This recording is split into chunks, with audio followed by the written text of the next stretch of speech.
Apparemment, la carte du monde qu'on utilise depuis toujours est fausse et elle minimise l'Afrique. La plupart des cartes que nous connaissons viennent de la projection de Mercator. Problème, elle réduit visuellement la taille de l'Afrique et augmente l'Europe et l'Amérique du Nord. Résultat, on a grandi en voyant une Afrique plus petite qu'elle ne l'est vraiment.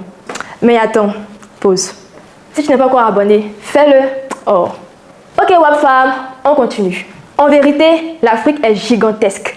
Elle peut contenir les États-Unis, la Chine, l'Inde, le Japon et une bonne partie de l'Europe. Et il restera encore de la place. Sur les cartes, notre continent semble faire la même taille que le Groenland. Mais en réalité, l'Afrique est 14 fois plus grande que ce que les cartes nous laissent croire. Et le Groenland beaucoup plus petit.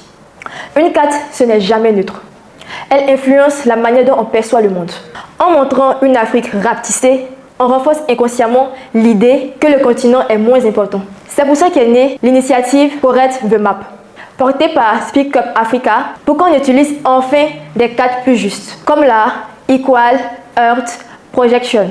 L'Union africaine soutient officiellement cette démarche.